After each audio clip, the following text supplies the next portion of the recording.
That was a righteous clap. Thank you. Very nice. Righteous clap, bro. It was alright.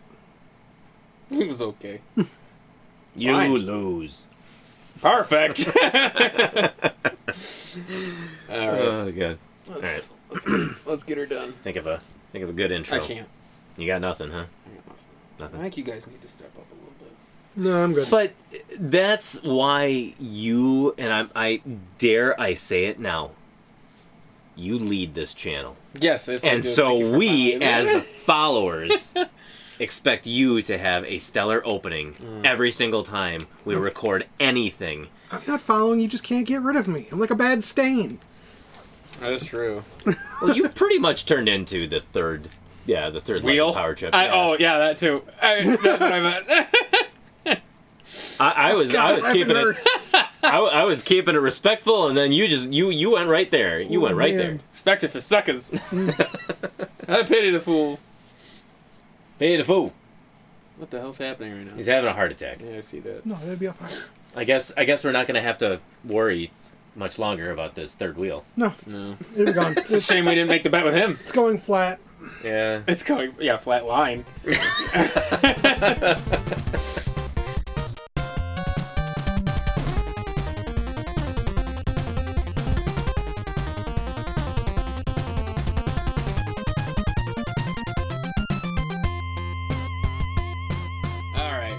Okay. Hey guys! Hey guys! Welcome back to another episode of the PTGPowercast. Powercast! It's about time. I know. Whoa! It's been a hot minute. Hot minutes. Actually, no. It's been a cold minute. It's been like 5 months. Yeah, it's been a while. Yeah. So you guys, when I post this, I'll have also just posted the Castlevania Powercast, which we recorded back in October. Yes. But to you In guys, March. you will be getting a double dose this month. That's right. Double dipping, Yep. pistol whipping, Hot rodding, hot wheeling, dealing. freewheeling, living Free- like Thanksgiving. No, what is son what of a was the gun? thing? There, yeah. Ric Flair. I can't think of woo. I can't think of all what he says. But yeah, so yeah, it's PTG Powercast. Yeah, Yeah. it's been a while. It's We're been a long time. off to a great start. We're off to a stellar start. Off We to a gotta stellar get back in the paces. I mean, we haven't seen each other in a long time because you It's- guys have. Yeah, But- we saw each other here and Yeah, there, but yeah. so I guess what have you been playing? I ain't been playing shit. You haven't been playing anything. That's a lie. That's Lying. a lie. Lying like Ryan. He had all that time off and he says he doesn't play anything. I don't That's think right. so. That's yeah. I was 2 months off from work for medical reasons, so I played a lot of stuff. I finally finished the Final Fantasy VII Remake. Yeah. Did you How play did, Intergrade though? I did not play Integrate. Neither have I. How was it? Absolutely phenomenal. Was it? They did a very, very good job with it. So you're this not. is like 3 years after the curve, but So you're not upset that they basically took a 3-disc game and turned it into 3 different games for no, for the remake. The length of just part 1 so far is basically discs 1 and 2. Oh, okay. Oh, so It's not the story of 1 and 2, but it's No. like the same length. Oh, gotcha. it was long. It was a long title. They added a lot of stuff. Oh, did they really? But I know Oh, a lot of people are pissy because the story's different. They completely rewrote the story. Oh, so they the fans of Oh yeah, there's they you'll altered the story. Oh, that's I don't know how I would feel about that. It's a bit of a culture shock. It's a bit of a shock to the system when things happen that you're not expecting. Dude, Yeah. at this point you can say spoilers. Well, no. It's been how many years? There is no spoilers. There's this no game's been out spoilers, for yeah. 3 or 4 years. Yeah, there's no Who gives a spoilers at shit? this point. No, but when you're up on top of Shinra Tower, or the Shinra thing, and Sephiroth kills Barrett, but then Barrett's not dead because they can't kill Barrett because time. Wait, in the remake they kill him? Yeah. It's, Did he die in the original? No. Oh. Well, but he also doesn't stay dead in the remake. No. Fate does not allow him to die. So Then what was the Dude. point of killing him? it's The whole point of this game is it's not a... They didn't go in and just do a one-to-one remake. No, I understand that. This is basically a rebirth of the entire story. And, of course, nobody knows anything because they still haven't explained jack shit. Yeah. So it's one of those. There's these things, what do they call them? Whispers or whatever? Guardians They look of like Fate. Dementors. Oh. Pretty fucking much. They're, like, exactly like Dementors. But, like, the final battle is absolutely insane. Like, you're in, like, some weird alternate rift thing, and Sephiroth's flying around. You gotta kick Sephiroth's ass, but there's also this big harbinger of fate. That thing, That splits into 3. it's completely bonkers. Like, and it makes no sense. Well, and there are characters alive who were dead in the original. Yeah. So it's confusing, and I can see why some people are upset because this now. It's not a remake anymore. It's a reimagining. It's a reimagining at that point. But it also brings into question: are they going to keep Aerith dead or Aerith dead? Oh, okay. Because they could do whatever they want. Yeah. That was one of the most iconic moments in, I would say, video game history. Was when Aerith died. Getting killed by Sephiroth in City of the Ancients. To be honest, I think what they should do is kill her. But there was, like, the whole... They were going to, I think, at one point have a story like a Chrono thing where you could resurrect her. So kill her and still have that scene, but then have the optional thing of where you can resurrect her. See, I don't think they'll make it optional. Wow, that's probably... I think they're going to kill her because they kind of have to. Killing her kind of kicks off a lot of the story, but I think she'll come back. Which I hate the thought of death being inconsequential. It's the reason I hate comic books. It's the reason I hate a lot of things like Dragon Ball Z. I used to love. But when death is more of an inconvenience, what's the point? Like, who cares? There are characters dying left or right, and then they fly past Dragon Path, and then are revived. They're alive again. I'm like, what the fuck was the point? That's what it takes away the impact when it doesn't sit.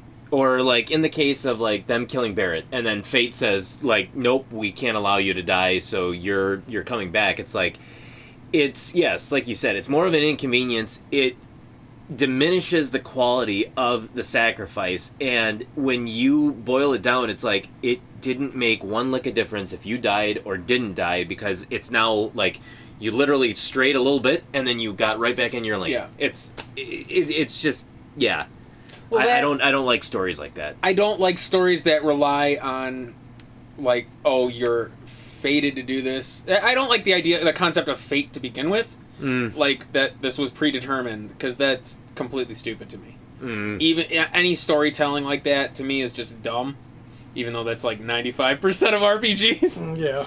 But like, I don't know, like I like the RPGs where you can ignore it. Like, yeah, you're fated to be the hero, but you can say, fuck it, and not do it. Look at half of the damn the Morrowind or Elder Scrolls games. Yeah. You don't have to be the hero if you don't wanna. Well, Fable was like that too. Yeah, like you could be a bad guy. Yeah, it's Knights of the Old Republic was like that. But even in those, even when you are the bad guy, you still end up like not much changes. Not really. I suppose you take down the bad guy, but then you kind of take over. What was the one that did that? That was Force Unleashed. Yeah. In one of the endings, yeah, you basically become the like the new Vader. Yeah, somewhat, yeah. Oh. See, I like things like that. They did. I want to say they did a Force Unleashed. Force Unleashed. Wow, that's tough to say. An Ultimate Sith edition, and so on the cover of it, it actually shows the power armor. Yeah, it shows him as like in that Sith suit. Oh wow. So. But yeah, the story's wonky, but I'm excited because I think they said the next part comes out next year, or do they tease end of this year? End of this year, winter of this year, I believe. That's right, because Crisis Core came out last December. Actually, it may be this year, but you will be happy to find out that when the game does come out, it is the PC port. Sick reference. Nobody's gonna know. I love that so much. That was the greatest. They were ever. So pleased with themselves. Like, you are finally getting the Final Fantasy you want. It's a port for PC. God, and it was horrible from what I remember. That's up there with the Diablo developers. Don't you have a phone? Oh God. What was that? Diablo Immortal? Yeah. That was when they were talking about the one for for iPhone and was iOS Or Android. or Android and iOS. Yeah, Because everybody thought it was going to be Diablo 4. yeah, they thought they were making that. Yeah, Wow. Yeah, they hyped it up. Everyone's like, all right, it's Diablo 4. It's Diablo 4. Diablo And then Immortal. and then like mobile game developed with, and everyone's like, "Are you fucking kidding?" I hate it. What? I hate when they What's wrong? And then the one Don't you all have a phone? Yeah, and then the developer on stage had the gall to say it's like, really. Granted, I can't be mad at them. They made a shit ton of money fucking doing it. Well, exactly. That's why they do. Because they had the whales that went Yeah. in and just paid for Well, tons and tons of stuff, and it's like, why? Well, you have that much money, just give me. Well, and that's what Same actually. thing. That's what actually kind of drives me nuts about it too. Is in the sense that people get upset, like, why are you doing this? Why are you putting your resources towards a mobile game versus Diablo 4, which is what we want? And yes, it is true. That's what the gamers have wanted for what was it, over a decade? That was quite some I mean, time. it was a long time. But monetarily speaking, they're going to make a crap ton more off of the mobile game with less development costs, less total time that it's going to take them to like throw it all together. Well, especially with the And so original it's- version they showed, which was just a reskin of another game. I remember that, yeah. God. So, but I mean, it's you can't really fault them for that. When it's like, sorry, would you rather have $100 to keep 10 people happy, or would you rather have like $100,000? And yeah, you may upset some people, but you're gonna make 200, 300 people happy. It's like, obviously, it's a win-win on the other side, even though the minority doesn't really feel that same Well, way. to be honest, no matter how much the gaming communities bitch about games with like microtransactions and stuff, they still fucking spend all that money on Yes, them. they do, and that's the Oh, of thing too. course. Yeah, you could bitch all you want about microtransactions. Well, guess what? When it finally becomes not profitable, they'll stop doing it. Until then, complain all you want, but they're gonna keep on doing it. Yeah. Because it still keeps selling. Yeah. Well, speaking of Diablo 4, I know Kevin's played the Diablo 4 beta. Yeah, How's that, buddy? it's good. I'm really enjoying the gameplay. It has some technical issues, but it's an early beta build. I'm hoping they won't be issues when the game launches. Mm-hmm. The one thing I know that'll probably be an issue on launch is the server stability and queue times. I mean, freaking Destiny had that issue. Outriders had that Yeah. issue. Like any game that's an always online has that issue at launch, and none of these companies seem to learn from previous companies screwing it up. So Why it's server-based Well, 'cause irritates me. part of it is kind of MMO light. It's weird. So like when you're running around in the open areas, you'll run into other players. Stupid. Yeah. They should just... I mean, if people want to do that, fine. But, like, give me an offline mode. Yeah, that was my thoughts too. Like, it's not like it was with... Wasn't one of the big issues with Outriders was the fact that their loot roll system was server-based done, instead yeah. of in the game? Yep. And that was why they had so many issues to begin with. I would assume this is not like that. Most games like that of that style aren't. I don't know. It's just weird, especially with the backlash that Diablo 3 got when they were like, it's online only, and it's like, well, yeah, it was online only for PC. Then they released the console version, which wasn't online only. So it's like you kind of lied there. It doesn't need to be online only. No. Right. So it's like, eh. Not a big fan of games that do online only. No. Because then you basically, even if you buy a physical copy of the game, you never truly own it. Because Right. you only own it as long as those servers are on. And Yeah. I can guarantee you, they're not going to be on for an Dude, Diablo- infinite amount of time. Diablo 2 still has servers from Blizzard. Right, but Yeah. And but- that released in what, 1992? No. Or 96? I think it was 96. Yeah. MMOs in general are like that. Like I don't even think you can even go back and play Destiny 1.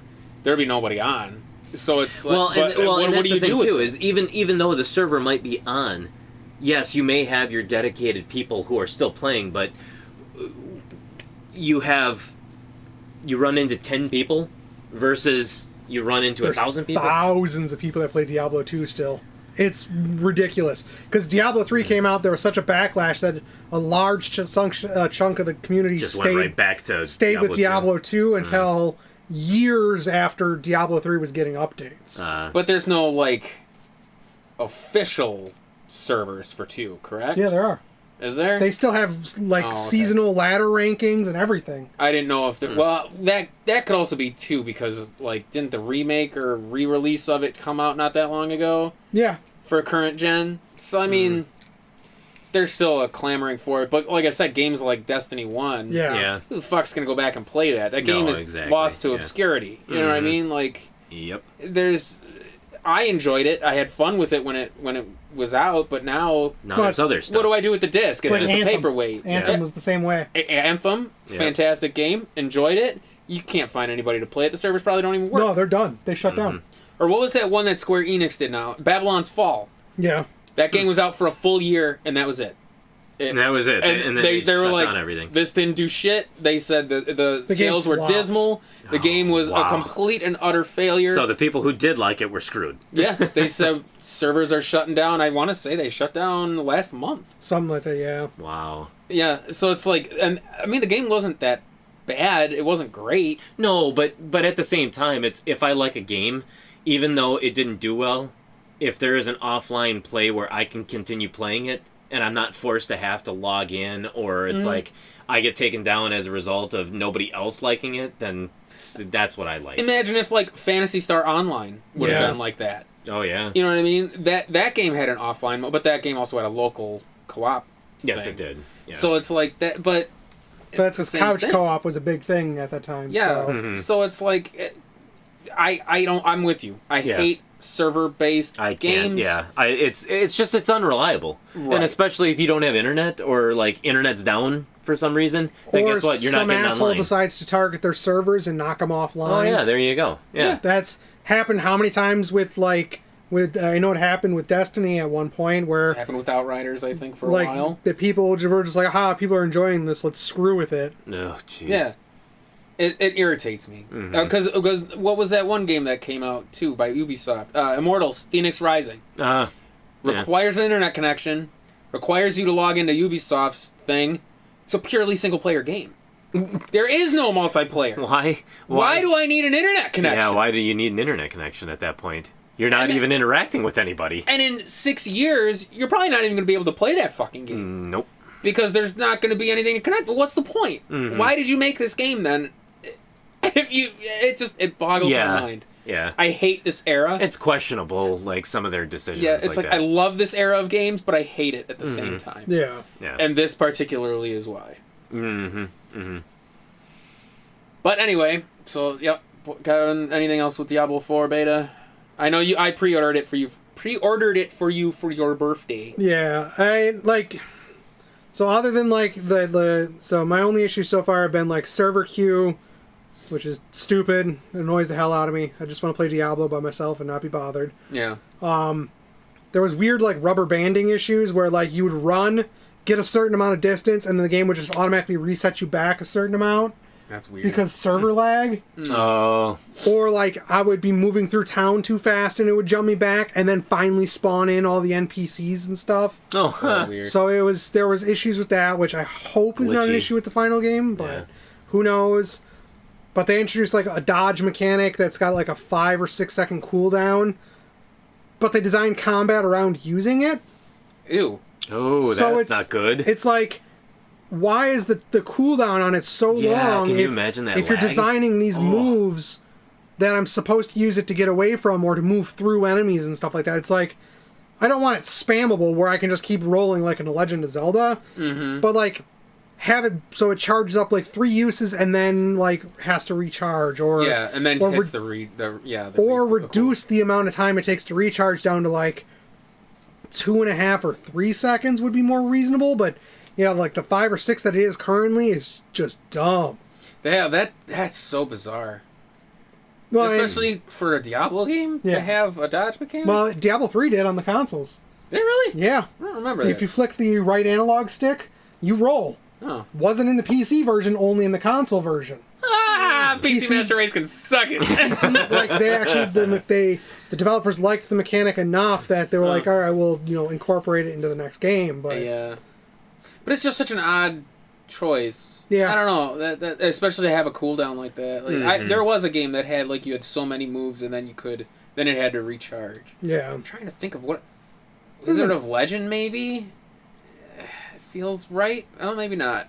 There's plenty of games that have done it over the years. Yeah. But it's not like you can actually customize the characters now. Hey. They're not the preset, if you're going to play the sorceress, well, you're that, you look like that. And then your equipment changes how you look. Yeah, and all characters can now be male or female, and then you get to customize them with certain cosmetic stuff. And I know the male-female thing was that started in 3.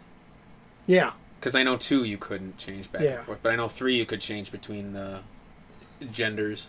That's cool, you can customize them, though. The only other thing I'm worried about is that they are having some form of, like, battle passy thing, but it's supposed to only unlock cosmetic stuff, I guess. Okay, kind of like And Destiny, then there's going to be an actual, like money shop to buy cosmetic stuff, which that kind of has me going, eh. Hey, better than a season model. Yeah.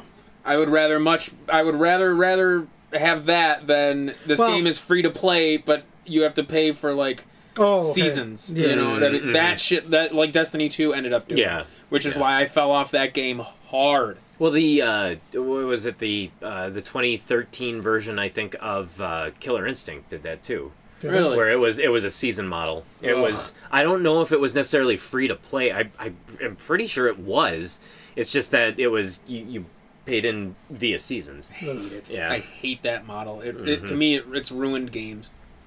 Well, it's because instead of buying a $60 flat rate game and then enjoying it and playing all you want, you're ending up, like, if you want to keep playing it, you're going to be spending a hell of a lot more than the $60 that you would have paid for the physical disc. Constantly having to re-grind for stuff. Yeah. That's what Destiny 2 pissed me off with, is the fact that you do all this progress to get through this thing in this season, and then the season resets, you're basically back to square one. Mm-hmm. Now I got to do all of this again, and it drives me nuts. Diablo 3, I think, handled seasons right, because it did, like, they would do, like, thematic seasons where they would introduce new mechanics and stuff like that. Mm-hmm. But then, like, at the end of the season, that character would get shifted from a seasonal character to a normal character, so you don't lose anything on the character. Okay. And then for the new season, you'd have to start a new character and they would introduce new armor sets and stuff like that. So there was always at least a reason to play through, and it was quick enough. So. But yeah, all right. Anything else, Kevin? Gameplay wise, no, it's pretty good. I know it looks gorgeous. It looks good. So this has been a long time.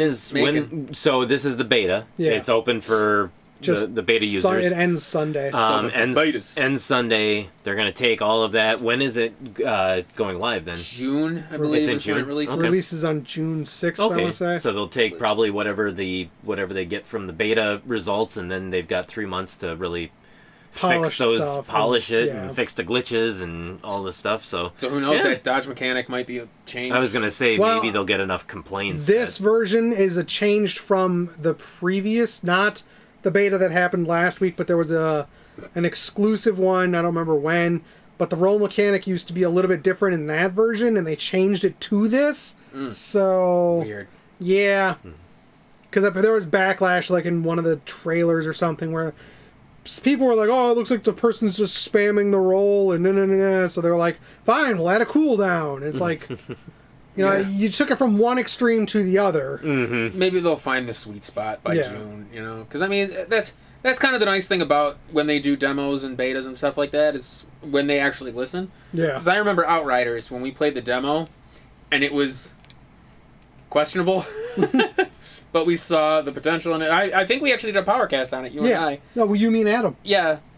And by the time the game released, they polished it up really well. Yeah. And it ended up being a really good game. I don't know how well World Slayer did. I did. I don't even know if people even play it still. Yeah, I don't know. Like, I don't know anyone who ended up picking up the expansion. As much as I wanted to play through it, I don't know anyone who did. Yeah, I think my brother Adam did.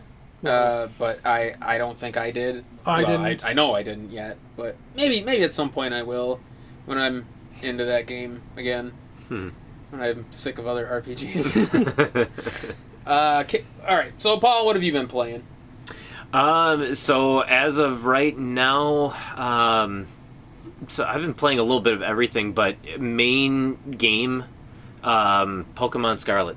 Yeah. Actually, I got into it, and I'm liking it. I actually like what they've done with some of the stuff.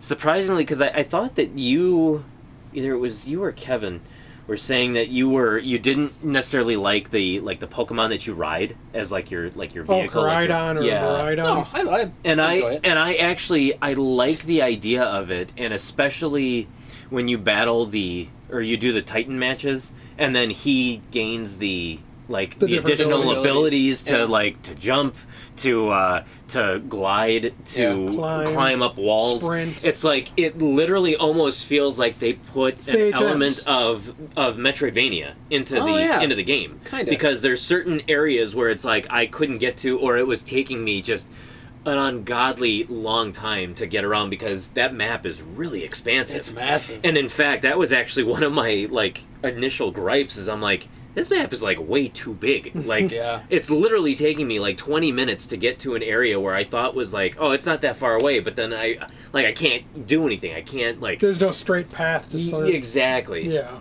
So once you get all those abilities, it really makes things easy. Although I do still miss the ability to fly, but I mean, who knows? Maybe there's quick flies. Is there? If you open travel. Open your map, any of the Pokemon centers, you can just fast travel to immediately. Okay, if you've been to them. I didn't. There's realize also that. other towns and stuff you can just teleport right to. Oh, okay.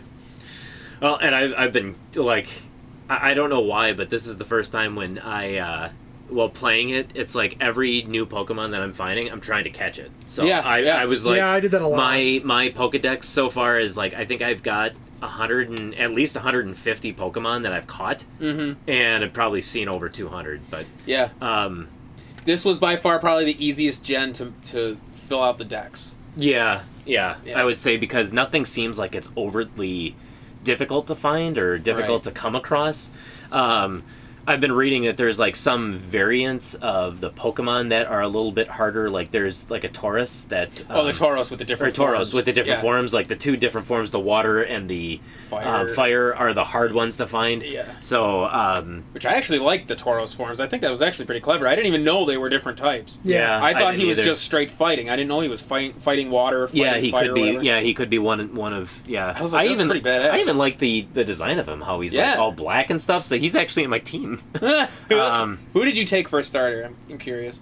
Fuecoco. Yeah. Of course, he is so fucking adorable. That is what sold me. I could not decide if I wanted fire because I'm like, you know what, Andy is probably making fun of me because he's like, you're gonna pick fire. I know you're gonna pick fire, and so I'm like, okay, I want to pick something else other than fire, and so I kept going back like, okay, the water Pokemon I almost picked grass. Because I like Sprigatito. Yeah, because I think it was a cat too. Yeah. And so I'm like, oh my god, it's a Michi and it's cute. The water, I was like, this is the first game where I looked at that Pokemon and I'm just like, I have no interest in you whatsoever. I think a lot of people felt that way. Quaxley, I think he's got that stupid pompadour. Like, what? Why? It's odd. His evolutions are odd. Yeah. But every time I looked at Fuecoco, I'm just like, oh my god, I have to go with fire. It's like, it has nothing to do with fire. It has to do with you are freaking adorable. Those memes I shared between the three of us, every time with Fuecoco, they finally make more sense now, don't they? Yeah. He is just so derpy, but he's so adorable. And I actually really like Skeledirge. I've already got Skeledirge too. Yeah. And it's, I like the fact that he is fire ghost type because there's a lot of physical attacks where it's just like, oh, they don't do anything. Skeledirge is unaffected. I'm like, oh my god, how could they have made fire stronger than in previous generations? It's like, well, they found a way to make it stronger by making some attacks don't even affect him. Surprisingly, though, I think everything is balanced, though. The ghost counterpart really doesn't do a whole lot of anything. I've noticed. No. Ghost in general, if you look at it, doesn't really affect anything other than it just can't be hurt by physical moves. Yeah. It's really not super effective on anything. No, it's really not. It's not. And even to be honest, his fire part isn't super broken. OP. No. Yeah. No, it's honestly, not. None of the starters really felt that way. Because even Fairy, in Sword and Shield. Yeah. Fairy type was abundant. I used Fairy a lot. I love the Fairy type. I think I used Hatterene in Sword and Shield. But it felt like a lot of Fairy types did a lot of things. Because I think that one was pretty dragon heavy, too. But you, like in this one, Fairy felt more stifled. Like, it was okay, but there... Oh, what's her name with the giant hammer, though? It's Fairy Steel. Oh, Tinkaton? Yeah. Oh, awesome. Tinkaton and Tinkatuff, yeah. Tinkaton's my favorite.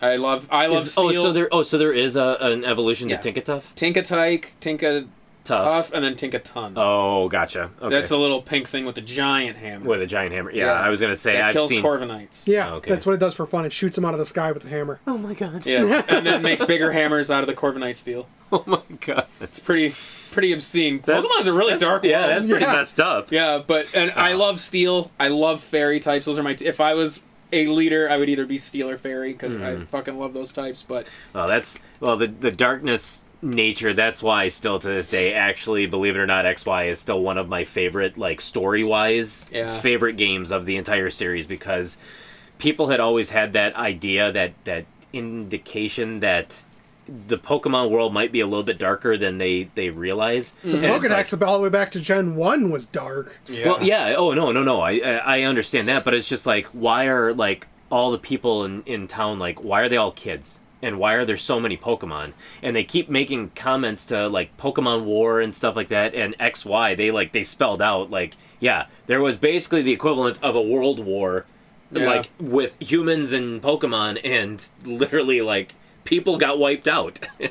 So I really like that dark nature, but the game itself, it's really good. I think the only gripe that I have is just, I love that it is open world, where there's really no right or wrong way to start something, or which story arc you want to go after, whether it's the Team Star stuff, whether it's the Titans, or whether it's the badges. The gyms, so the gyms. Or what's his face? Yeah, he's got all three. Who's his face? It's only the three. It's just the three. Oh, is it? Yeah. The Team Star. You're trying Arven, to. Yeah. And then... Arven is the Titans. Yeah. Oh, okay. Because he's trying to rescue his pup. No! Yeah, his pup is adorable. It made me cry. That almost made me cry too. With the last one, when he thought that it didn't work, I'm just like, I started feeling myself welling up. I'm like, no, I can't, no, I couldn't care less about the people, but that damn dog. I was like, no. I love the fact that he's not only is he adorable, but his face is always grumpy. I was like, he's the best. and then when he actually like started getting better, and I'm just like, oh my god, yes, this game is the best.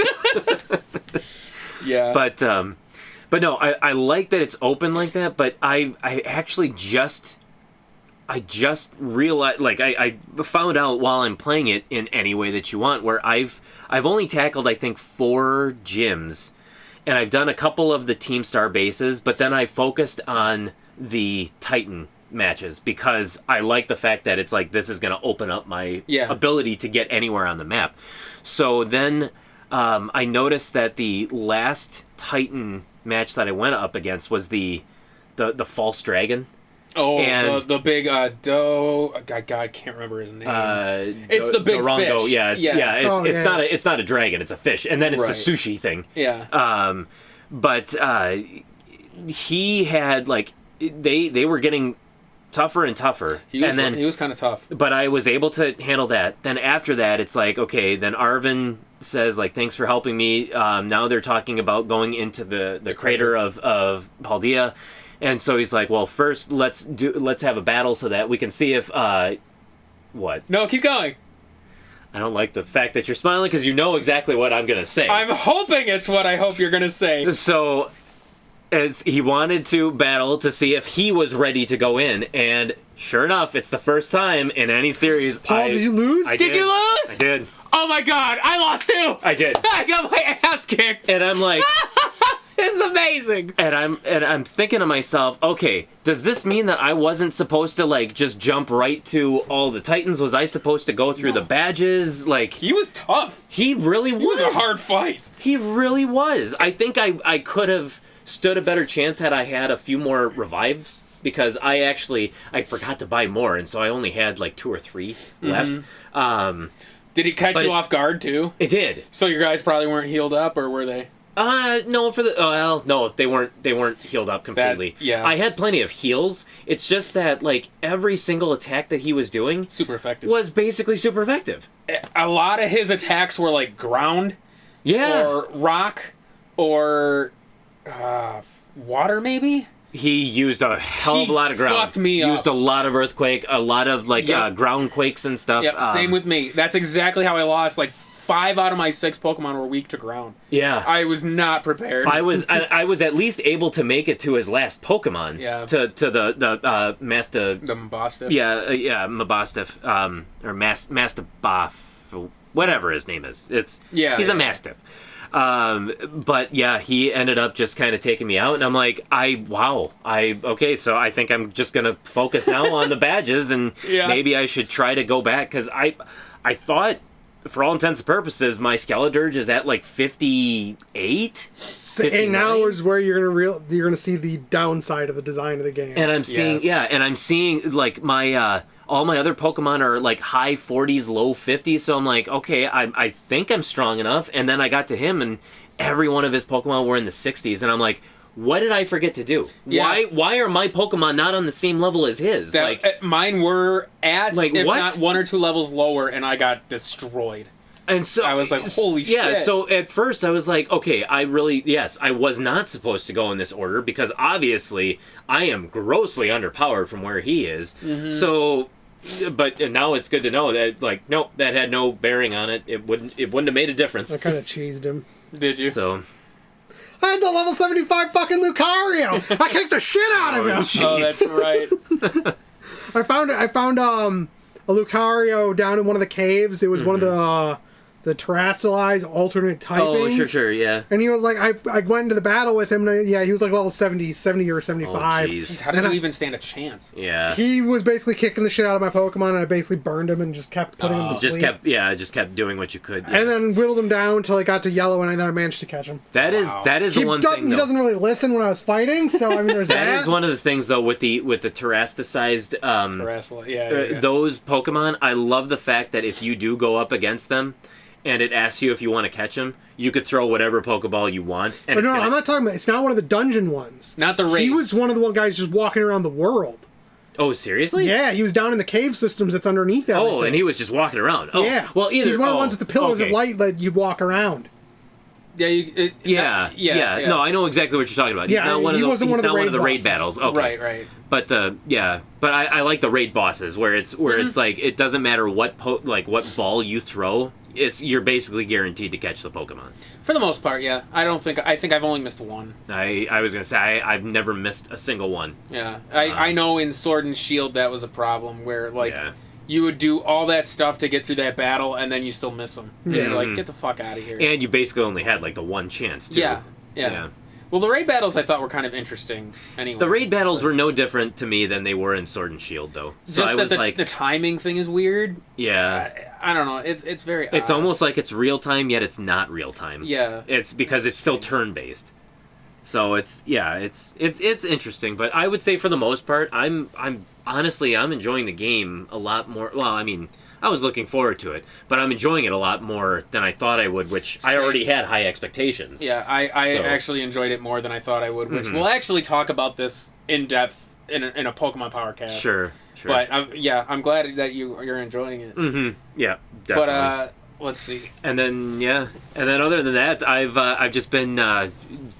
As you guys are aware, and I'm sure that everybody else is aware at this point, although it's going to be closed by the time that we release this, the virtual stores, the eShops for the 3DS and the Wii U are closing on March 27th, which is on Monday, or a Monday, and so I've just been going through and buying everything that I can in order to just so that I can have it, and I won't have any regrets once those stores close. Yeah, I can see that. I know a lot of people are doing that right now. Mm-hmm. Especially since a lot of those games, were digital only. Yeah. And once they're gone, I mean, they're gone. Then they're gone. You're not going to be able to pick it Yep. up. It's one of the things I hate about the digital age. Yep. You know, how many great, even indie games are going to be lost to time when these stores close. Well, I was talking to somebody about that because it's like I appreciate the age of digital because it allows people to own a lot of games if they don't have a lot of space to manage like an actual physical video game. Space. Yes, physical space. Yes. So it's like if you live in a small apartment, if you live in a small house and you just don't have the space to have like this huge video game collection that you want, you can still buy digital and have a really nice library of everything, but it's literally just like it literally takes up your entertainment center. And I appreciate that fact, but exactly that is the second that the shops close, the second that the servers go down or that the servers close, that's it. It's gone. So you never truly own. If it's a digital copy, you're not buying it. You're basically renting it for X amount of years. An indefinite amount of time until you no longer own it. Yeah. And that's what I don't. I will always want physical over digital. Likewise. Or games that support single player. Yes. Because like we talked about before, Anthem was a great game, and I'd still love to play it. Yeah. I don't think you can anymore. No. Once the servers shut down, it was done. Yeah, that was it. Yeah, it's like it's a stupid concept to me. Mm-hmm. And like I'll give digital one thing. It's like when games release, you can get it immediately. Sometimes Preload 'em. You can preload them, so that once the game turns on, you have it. It's downloaded. It's ready to go. Whereas opposed to, how many times now have I pre-ordered a game from GameStop or Target or whatever, Amazon, and I don't get it until next week, even though it's been out already. Like I pay for shipping to get it day 1, and I'm getting it like day 5. I'm like, come on. I remember that with Metroid Dread. Yeah, because you pre-ordered it months and months in advance to have it on day 1. And I literally just went out and bought it day 1 and was able to play it. And you literally had, I think it was like a week later, you finally got it. It's been happening with a lot of games recently, and it irritates me because it's like, why am I paying for this shipping that I'm not getting it? Well, which I understand, weather. Well, the mail system's not great. Well, it's funny is I don't know if it's necessarily if it's still because of supply chain issues. I'm not 100% sure about that, but. Resident Evil 4, the remake, just came out on PS5, and I was looking for it for you when you asked if I could pick it up for you. Yeah. I actually ended up going to 3 or 4 different stores looking for it. So at first, I went to Target. Target didn't have it. Wow. So, which is not surprising because Target has really not been carrying video games like they used to. Not in store. No. So they'll probably have it online, but I you know me, I'm old fashioned. I like going to a store to pick up a physical copy. I went to Walmart, and Walmart didn't. They were completely out. Like they had already sold out. They probably only got a few copies in. That might have been it. I went to Best Buy, and they said their allocations hadn't even come in. Wow. And they said that they've been seeing that happen a lot more, where they used to get games like weeks, months in advance of like when it was supposed to come out. Now, half the time they don't even get it for like the day 1 launch. Wow. They'll get it like the day after. And I always forget about Best Buy. Yeah. When it comes to GameStop. And that's why I thought I was going to be able to find it at Best Buy, because I'm like, everybody forgets about Best Buy. Yeah. So it's like, there's probably going to be some copies there. Not a single one. They didn't even get their allotment. And then GameStop, of course, I asked them, because I'm like defeated, like, hey, do you guys happen to have any copies of Resident Evil 4 Remake for the PS5? And they're like, yeah, we have a lot of them, actually. And I'm like, oh, okay, well then I'll take one. So it's like, I don't know if it's supply chain, but it's like, it seems like it is getting harder and harder to go to stores now to find these games. To be honest, I'm surprised you found it at GameStop. Well, I feel like people stopped. They've been closing a lot of their stores. Oh, no, well. Maybe that's why you found it. Maybe. People aren't shopping at GameStop anymore. Yeah, for the most part. Although, I just saw a headline that they actually, like this quarter, they actually posted a profit. Yeah, it's like the first time in a couple of years. First time in several years that they've actually posted a profit. My God, I wonder why. I think it's just people just going back and supporting GameStop after the whole stocks thing and stuff. I think people truly don't want to see GameStop fail. So I feel like more people are supporting it and doing what they can. Yeah. So. Oh, that could be. And I bet you hardware sales have been a big part of it. Because for a while, GameStop was one of the few places you were able to get, like, go in and get an Xbox or PS5. Oh, sure. Yeah. That's true. They even have the signs on the door saying, like, PS5's in stock here. Because for a while, I know, like, Best Buy and stuff, it was really hard to find them. Oh, yeah, very much so. Yeah, you couldn't go anywhere for them. No, we had to get ours, like, you had to know somebody. You know? Basically, you got yours through an anti scalper. Pretty much, yeah. He was buying them to make sure bots didn't to make sure that the scalpers didn't get them. Yeah. And so he was buying them so that he could sell them to the people who wanted them, and he was not marking up anything. He was just like, "Yep, I got 5 of them." Well, I said that's how all 3 of us got ours, right? Exactly. Yeah. So. Same guy. That was wonderful. I was very thankful to him for that. Yeah. Because that was such a horrible. Oh a horrible time. And it was because you already had the supply chain issues, and stores were closed, and on top of that, it's like the bots and stuff had never been out more in full force because everything was online shopping. So obviously people were trying. That was height of pandemic. Yeah, so people were trying to get. We're trying to create bots and stuff so that they could, like, the second that something goes on sale, the bots buying every single thing of it so that they can then mark it up and sell a $500 system $600 system for $1,200, $1,800. Like, stupid. It's just annoys me. Yeah, it annoys me too. I'm glad that's kind of it's died down away. Yeah. Mm-hmm. Well, what an interesting little thing. Well, this was. Yeah. We never spend this long on what's current and coming up with us. Or what have we been playing? Yeah. It's amazing how long actually playing games. I knew you were gonna say something about that. It's not DuckTales and it's not Mario RPG. Oh my God. But I will say, you did just pick up DuckTales again on the WiiU eShop. I picked up DuckTales Remastered. Sick. Funniest thing. I still have it. I have a physical copy on the PlayStation 3, but I'm like, nope. I want the digital copy too. But to my defense, though, that one I think too was it was only $2.99. Yeah, so I'm like, you know what? You honestly like that's just. It's one of those where you truly have to say, like, you can't afford not to buy it at that cost. So with tax, it was like $3.50. Huh.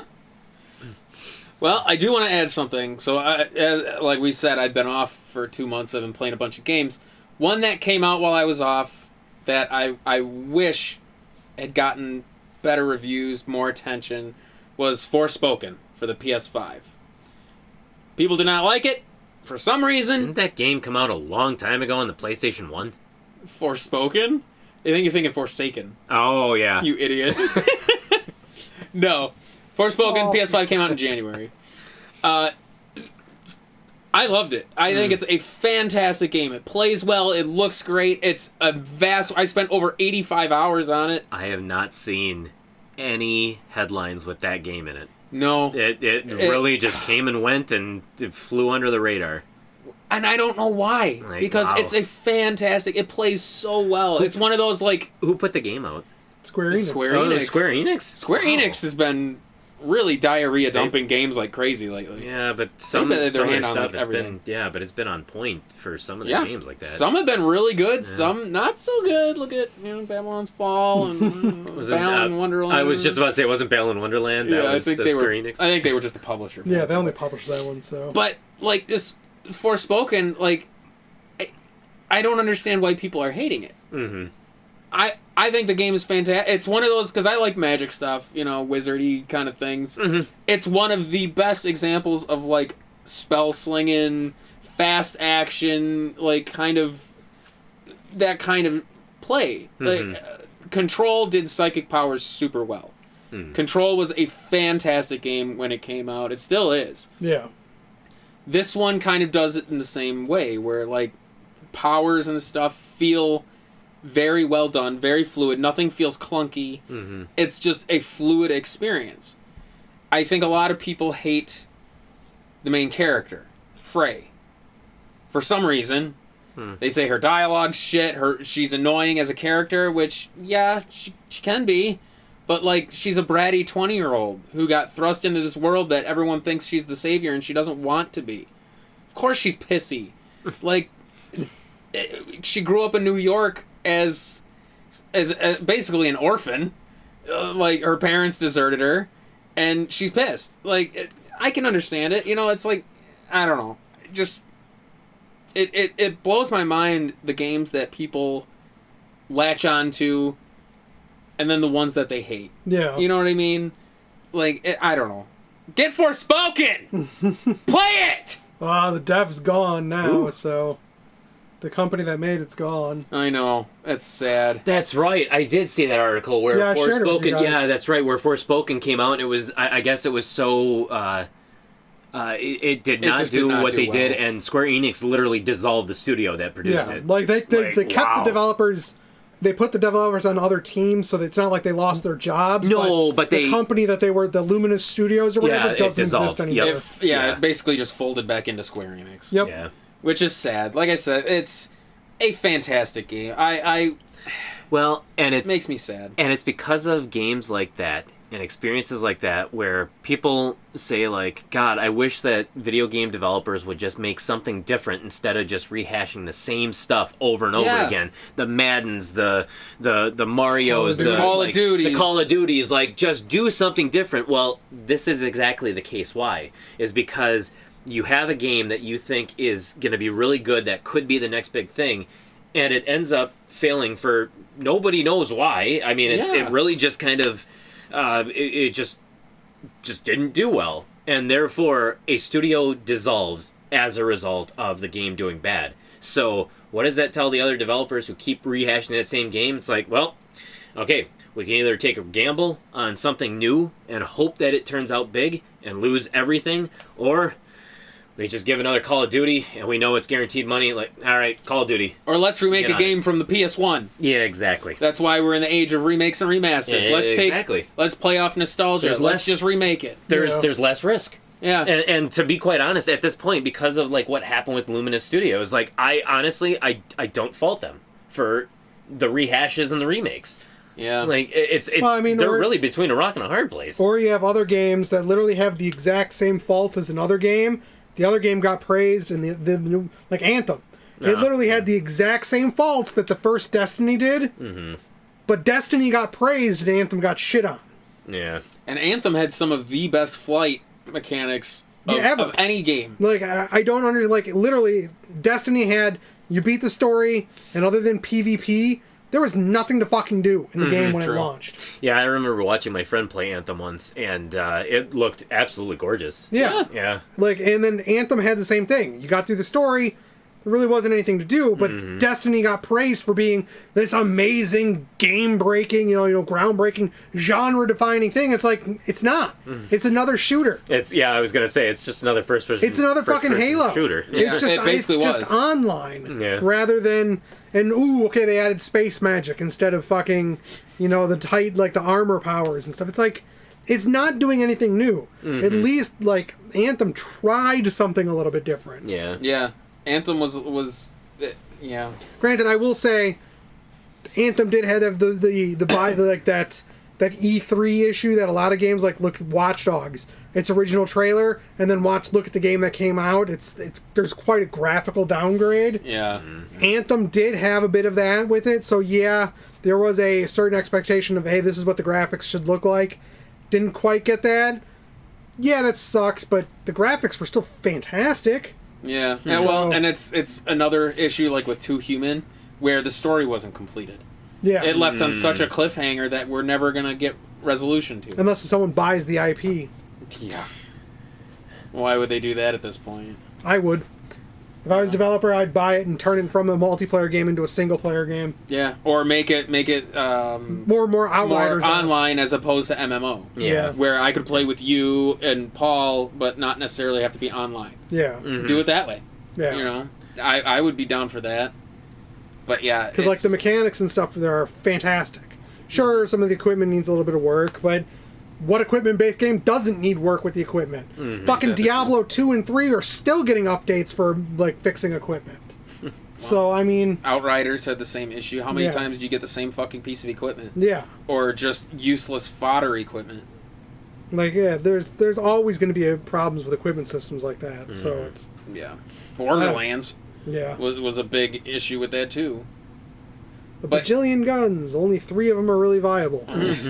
Well, and like I said, Forspoken was fantastic. I enjoyed it. The story was great. Like I said, I spent 85 hours on it. Holy cow. And I enjoyed every minute of it. The game is... Just play it, people. Yeah. Buy it. Play it. Appreciate it. Appreciate it. It really was good. It makes me sad. Yeah. Speaking of sad... Next week is the Midwest Gaming Classic! Speaking of sad. Well, that's the whole point of this episode! It is going to be sad, because you're going to have to part with money. Yeah. Maybe. Well, we'll see. Last year we didn't really spend all that much. No, which is, like I said, this is the whole reason for the episode, was the Midwest Gaming Classic is coming up next weekend as of this recording. Yeah. And I wanted to kind of touch base. All your base are belong to us. Oh, yeah. And just kind of reminisce about last year's classic and how bad it was that we almost didn't want to go to this year's classic. Yeah. So and here's my thoughts is I think that there is going to be some, I don't think it's going to be completely, but there is going to be some course correcting. Think so? The last time, like when we went to the Midwest Gaming Classic, it was at a time when the bubble was really, like, it was huge. Yeah. Things were selling for a hell of a lot more than they should have. Yeah. Everywhere. Online, at conventions, games that normally we'll just use an arbitrary number, that are like a $50 game. For some reason, they were selling consistently at like $90, $100, $110. So... when we went to the Midwest Gaming Classic, obviously we saw a lot of the prices reflect that bubble of what was happening. Yes. We saw games that were way too expensive, but it's because they were like $100, $120, $130 when it should have been like, say, a $50 game. Now thinking back, I shouldn't have faulted them for that. Because I was just too blind to see because I think we were in the middle of the bubble, so I couldn't actually see it. I was living through it, so it just made it I don't know. It naturally occurred so subtly that I didn't know that was just a bubble versus that was the actual trend of video games. And so I think that bubble has started to deflate. Yeah. People's money has dried up because of the, like, from the pandemic. Obviously, a lot of people were getting these cash infusions. They were getting the stimulus. People were spending the money on things that they loved. People were stuck inside, so they wanted video games that they remembered from their childhood, so they were paying premiums for it because they had all this extra money to spare. And now you're not seeing that anymore. There's no more stimulus. You're starting to see the prices of some of the games that used to be $90, $100, $110. They're now starting to drop back into that normal price of $60, $70, maybe even lower than that. So I truly do think that this year at the Midwest Gaming Classic, we're going to see a lot more of a course correction.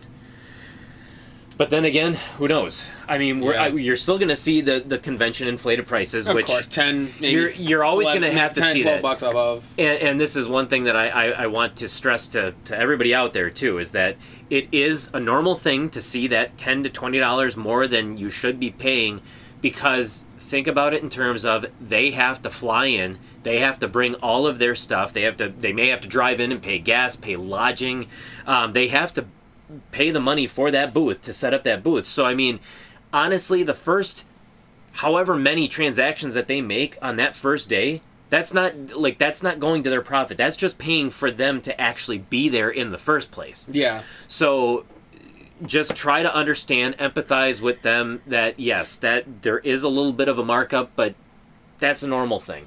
And I truly want to, if with a lot of people, like if a game is $20 and you're charging me $30 or $35, chances are I'm going to buy it because I understand, like, okay, yep, I get it. It's close enough within the proximity of what I'm willing to pay. Yeah. You're not trying to charge $70 for a game that's $30. Right. That's when right. you start losing me.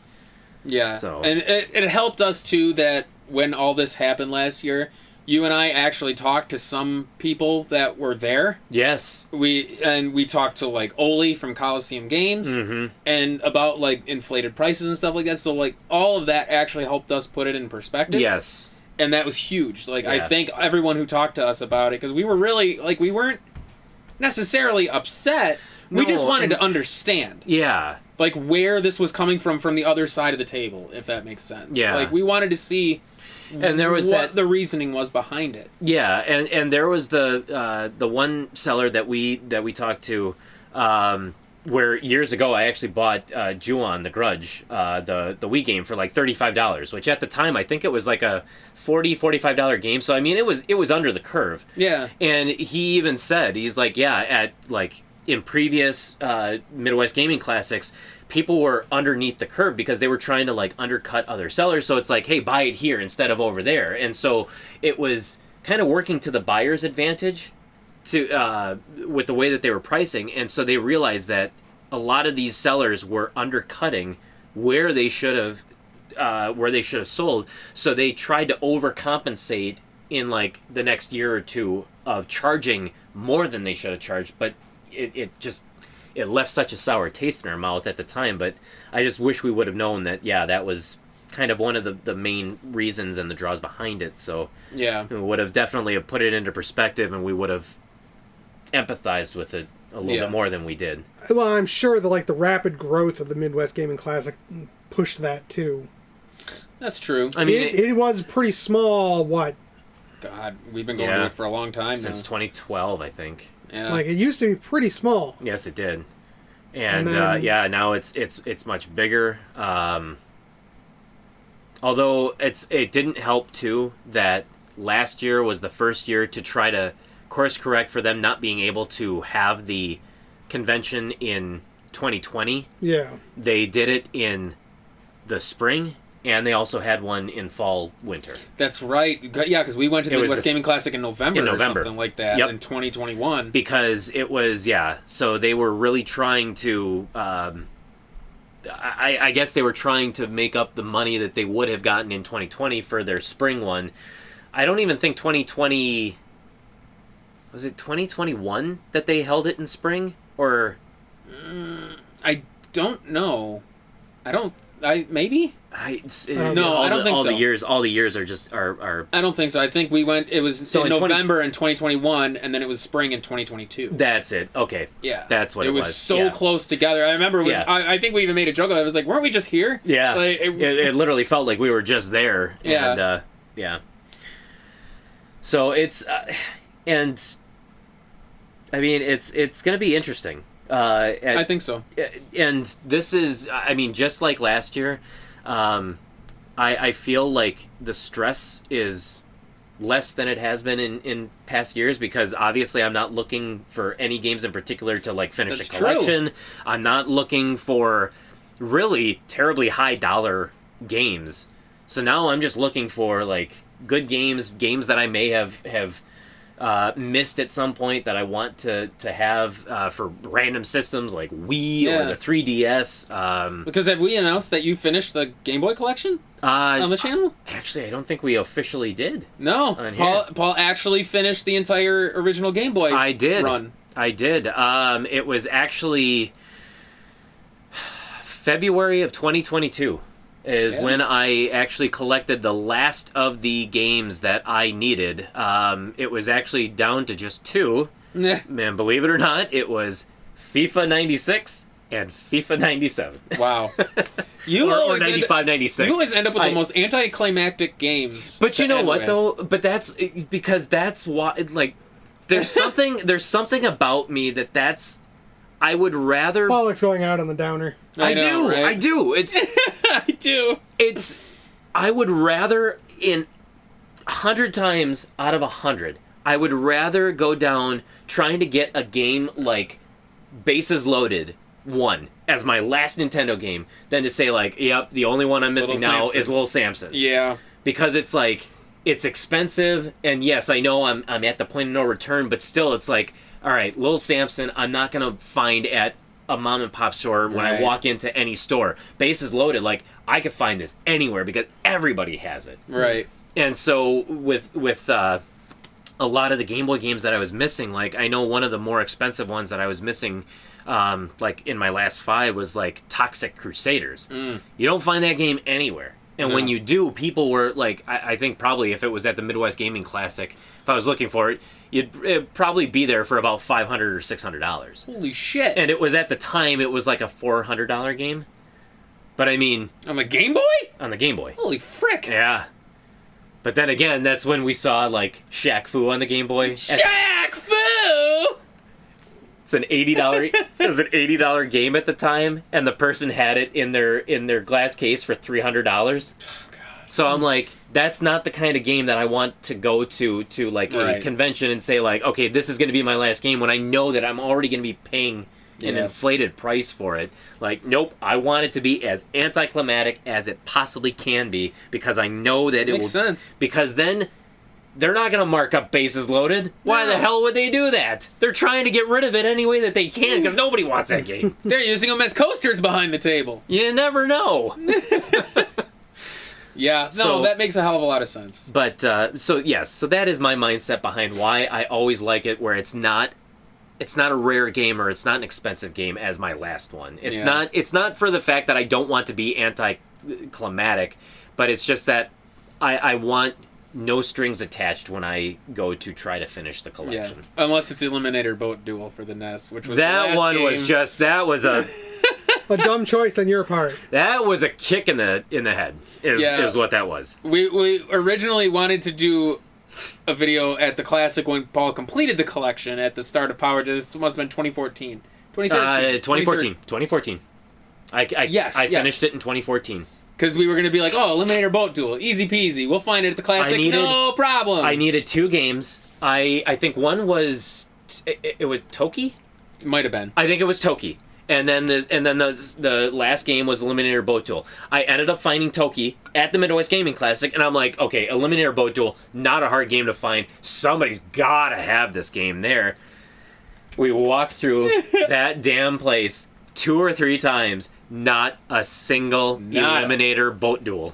Yeah, that was sad. We ended up having to go to, New Wave? We went to New Wave in Racine, and they had it there, and I'm like, yep, there it was. And I think I bought the... I think I got it for either $10 or $15. Sad. And it's just, like, yeah. So that was unfortunate, because that was truly supposed to be an easy game that could have been found anywhere, and... But then again, that wasn't the last time that I wanted to find a super easy-to-find game at the Midwest Gaming Classic that I couldn't find. That's true. Enter Donkey Kong Country Tropical Freeze for the Wii U. Or what was the other one? Paul, no. We put out the feelers and tell people to hide that. PS1.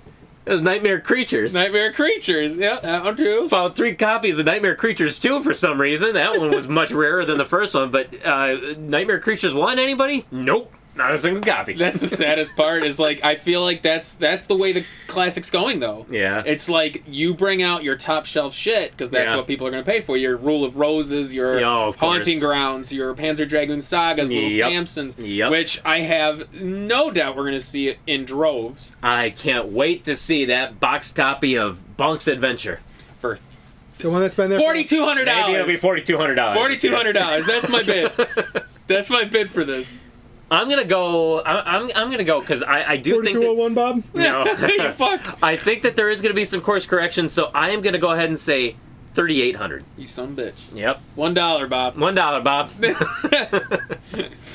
Oh yeah, that always cracks me up.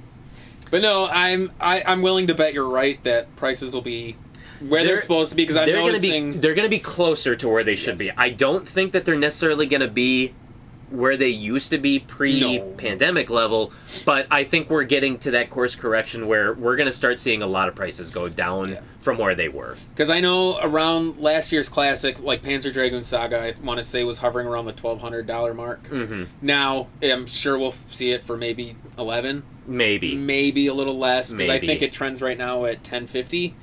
That game, I swear to God, that it literally stays at that line. Same with Magic Knight Rayearth. Yeah. I think that's down to $850 now, Holy complete. cow. Like, and that was over $1,000, I think, for Yes, it was for a little while, and For then a couple dipped back months down. it was, Like, yeah. That one just blows my. Actually, one I want to. It always baffles me is Popful Mail for the Sega CD. Oh, That game always sits at like a steady 500.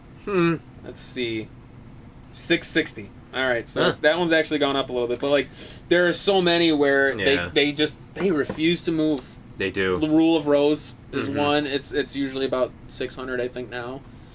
Kuon's been slowly trending up too, because that used to be around the 700 mark, and now I think it's just about hovering at 800.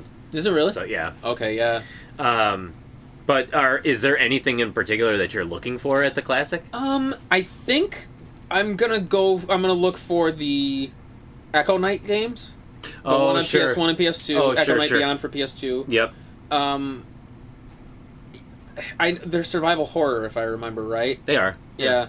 So I think I might look for Echo Knight and Echo Knight Beyond. Oh, you're even looking for the PS1 copy, huh? Yeah, and I know that one's not cheap. Man, did I luck out on that one though. How much does that go for? I'll look it up. I ended up finding that at the Midwest Gaming Classic in either it was 2018 or 2019. Yeah. And it was actually I think it was the first table we went to. I think so. Because I was looking for it, and I was like, how the hell did I find this game? Like literally at the first table. It was $40. Yeah. And I'm like, yeah, sold. Because I think our friend Tim told us about Echo Knight and Echo Knight Beyond being survival horror, and he's like, yeah, these are really good. You guys should definitely look for those. Yeah, complete 180. Okay, that's not as bad as I thought. So it's around the same price as Echo Knight Beyond. Yeah, Echo Knight Beyond I think is about the same price. It's just about $195. Yeah. So all right, I can live with those. That I'm looking for those strategy guides as usual. Of course. Yeah. Yep. But other than that, to be quite perfectly honest, not a whole lot. No. I'm at a point in my collection where it's like I have most of the things I'm looking for. What's your problem? I don't know if you caught it, but he said, "I'm at the point in our and then he corrected himself. He course corrected and said my collection. Oh my god. Oh my god. Yes. Yes, it is true, everybody. Paul and I are a couple. No. I've moved in. Kevin's our child. He's finally, yes. Well, then I'm filing child abuse things. You don't feed me enough. We've adopted him. Yes. Yeah. No, well, I was going to say our collecting, journey. In our collecting journey, yeah. Like, I'm at that point where it's like, I kind of have everything I was looking for the most part. Anything else that comes up now is just gravy. Yeah, no, and that's exactly where I'm at, too, where there's nothing, like, I'm looking at, like, what I'm looking for, and there's nothing that's, like, upper echelon. I think, honestly, one of the most expensive things I would be looking for, depending on and it's not even really that expensive, but I would love to get Layers of Fear. On any system, but I mean, I think I've got PS4 in mind, but complete, it's 112. Okay. But I mean, there's nothing that is, like, and I'm looking for something like Star Wars Rogue Leader on the GameCube. Because I remember the first time I ever played the GameCube was Star Wars Rogue Leader, and I just remember the flight through, like, the Death Star, and I'm just remember thinking to myself, like, oh my god, this is amazing. And I'm just like, why don't you look for something that's fun, like Shadows of the Empire? I already have Shadows of the Empire. Oh, well, then never mind. Nice. And so I'm like, I feel like I'm actually going after more, like, nostalgia now. Yeah. I'm not actually going after, like, rare stuff. It's just, like, stupid, piddly stuff that I just,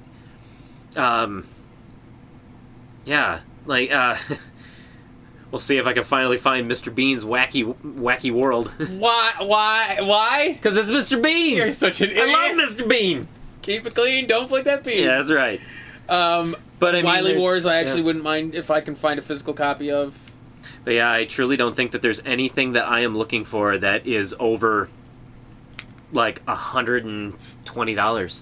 It's not like we're looking for a top shelf game. I'm not looking for a top shelf game. So it's like, I'm actually, like, I'm looking forward to it in the sense that I am literally going there with, I don't know if this makes sense, but it's like I'm going there with expectations, but without expectations. Yeah. So it's like I can just look around and see like, oh, what catches my fancy? Yes, I have my expectations, my list that I'm going off of, but it's like, what looks good?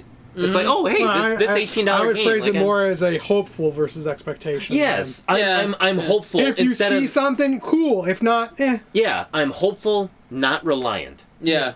So I'm actually looking forward to it from that perspective.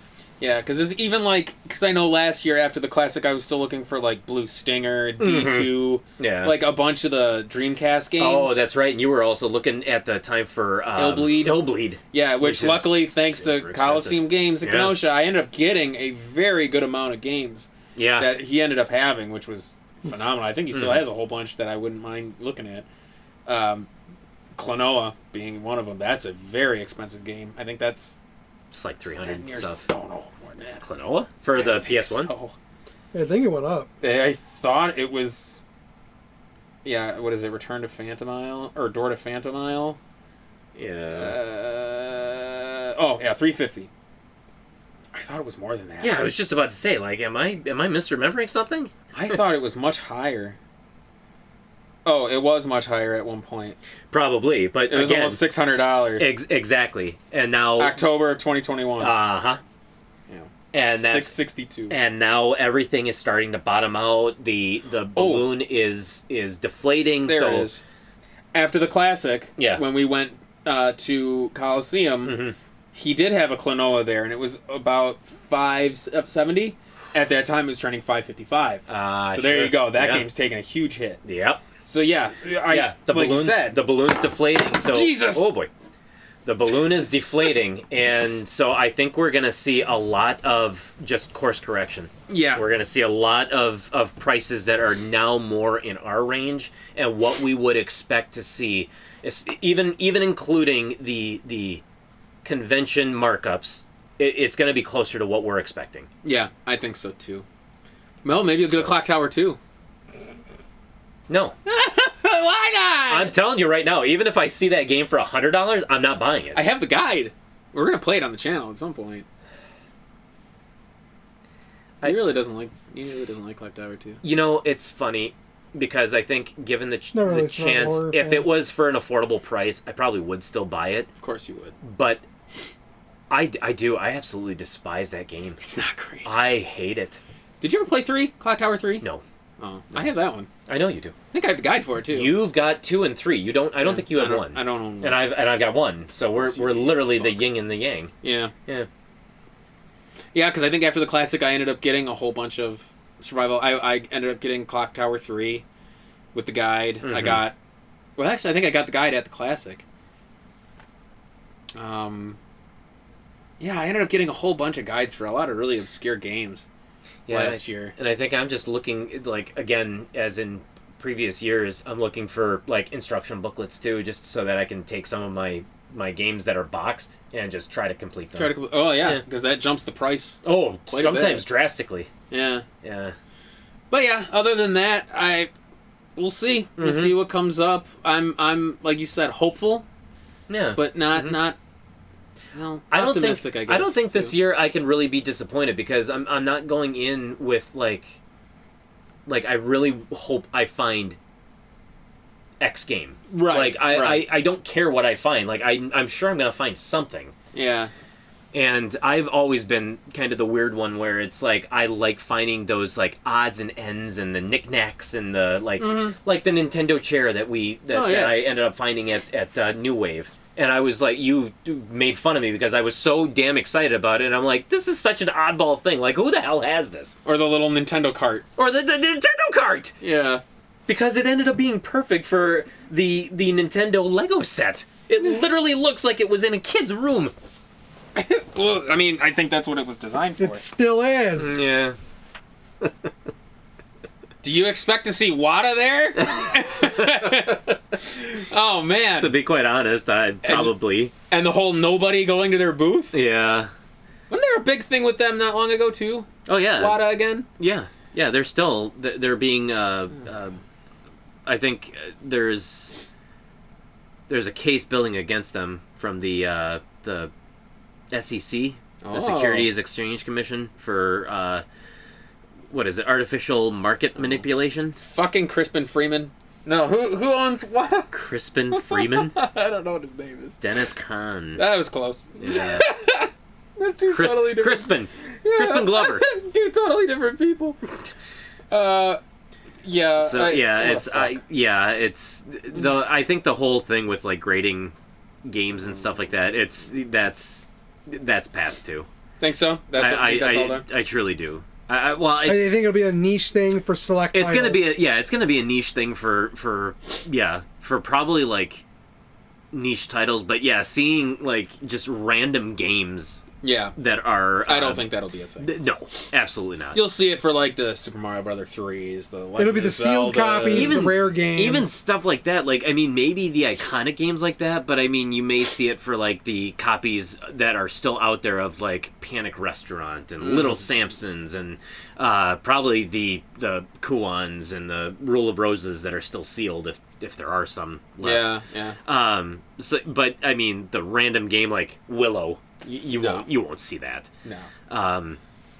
Even just the cost. Somebody, I think I was talking to you about that, where somebody said like in 2021 there was a sealed copy of Destination Earth. Oh, Destination Earthstar. Or Earthstar. Yeah. For the NES sealed, that was like WATA graded, and it sold for like $30,000 and like 996 or 98 or whatever it was. Yeah. And like the last sale of it was in it's like just like 6 months ago, and it sold for like $800. Goop! It's like, wow. And lost on that gamble. Oh, you certainly did. Wow. It's so stupid. Mm-hmm. Like yeah, so I agree with you. I just don't think anything can sustain itself like that, and it's the market has definitely course corrected. Hopefully the You sure like that phrase today. I realized that as I said it. Like I need to stop. times. I'm gonna stop saying it now. No, just I'm one gonna more stop time. saying it. Course correct these nuts. But throwback. But I do think that the speculators that entered the market trying to do what they could in order to milk money out of it. I think they realize that it can't sustain itself. So well, they also didn't realize they were going to come up against a community like this one either. That could be it too. Because in the coin market and stuff like that, the people collecting coins for the most part are older gentlemen that, they're not. Yeah, they're not exactly that. They'll just tell you no and then walk away. They're not on Twitter. My grandpa's not going on Twitter and trolling the coin market. He's just going to look at you, see your price, and say, no, you're stupid, and walk away, and that's the end of it. Whereas, like, with games, they're going to go on and make fucking 10 videos about you, and it's going to go spread. Look at this fuck! Yeah. And I just love the one video where the guy is talking about, like, he's a longtime collector, and he enjoys video games, and he was, like, on record in one video saying, like, in 2019, I didn't even know collecting video games was even a thing. Oh, bullshit! It's like, what a great market that just has unbelievable potential. It's like, okay, and you're a collector, like, of video games, and you didn't even know that there was a long time, and you didn't even know that there was a market for it until 2019. Like, come on. There was kind of a market for it back when we started going to the Classic at like 2012. 2012, but I mean, there was a market when people like Chris Vanderhoff were going to the Midwest Gaming Classic when in 2006, 2007 when it first started. So I mean, it's it's so funny to see that stuff. I truly don't think that WADA's going to be there, but who knows? Oh, at least maybe they'll be there, but they won't have an entire corner. Hopefully they won't have an end cap, corner. A whole 3 booths worth. Yeah. Yeah, that was ridiculous. So you could tell where they were, too, because there was just a dead spot. I don't think there was anybody at their case. Nobody was there. What a joke. Yeah.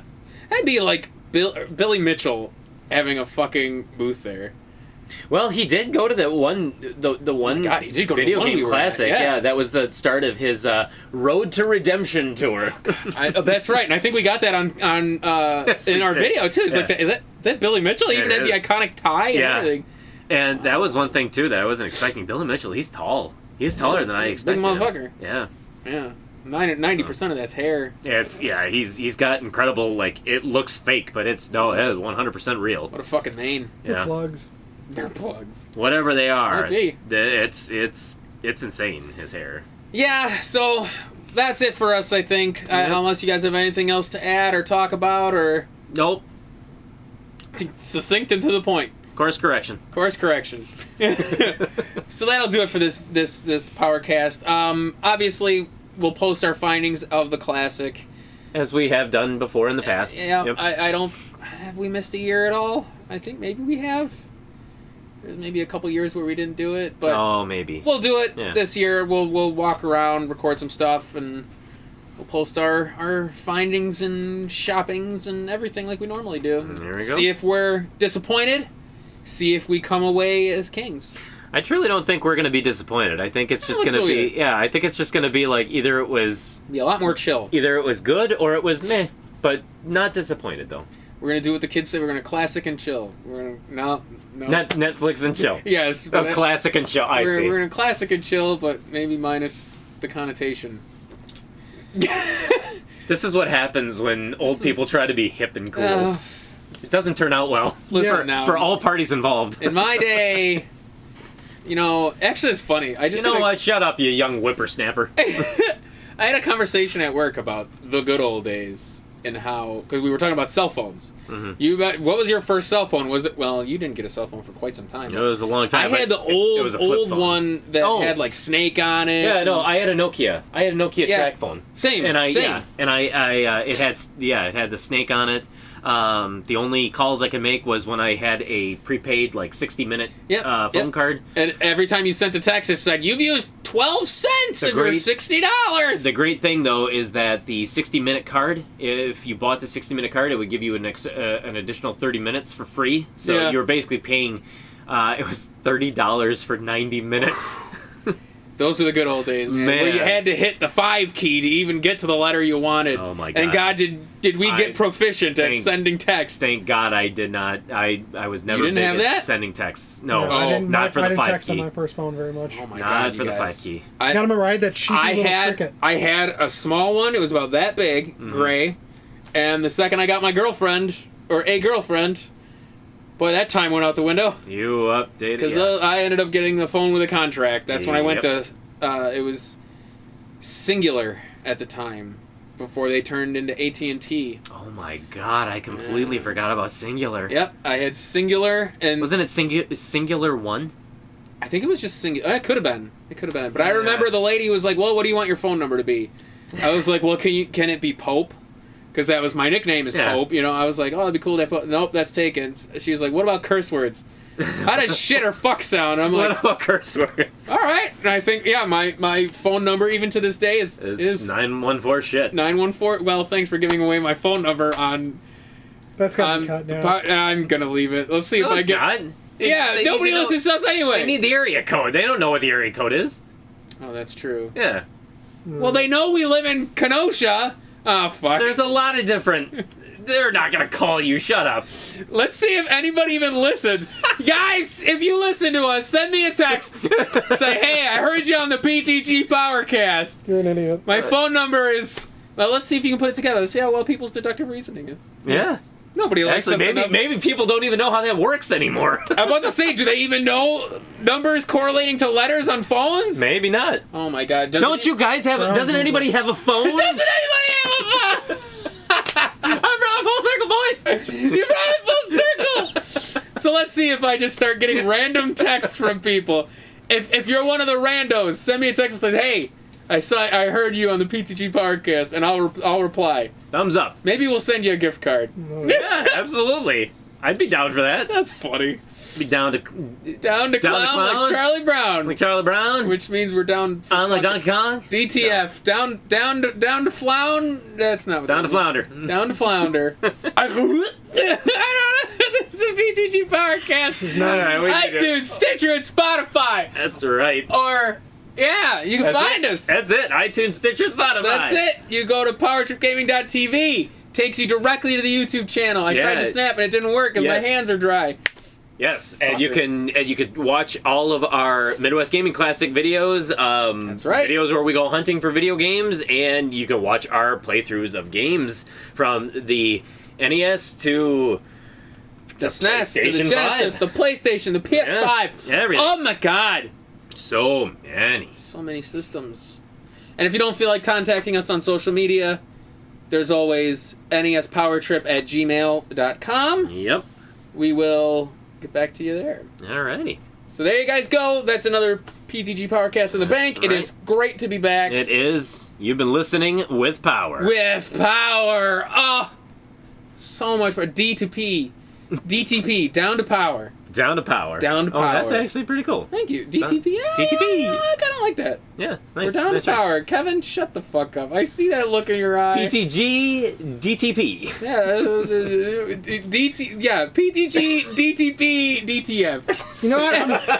I'm gonna course correction this right off a cliff. I see what you did there. You brought it full circle. Oh my god, 360 and then it's a 720, baby. Oh man, this is a regular Tony Hawk. We thought that's what they were gonna do with the Xbox. They were gonna go Xbox 360, Xbox 720. Oh my god, and then 1440. Fuck.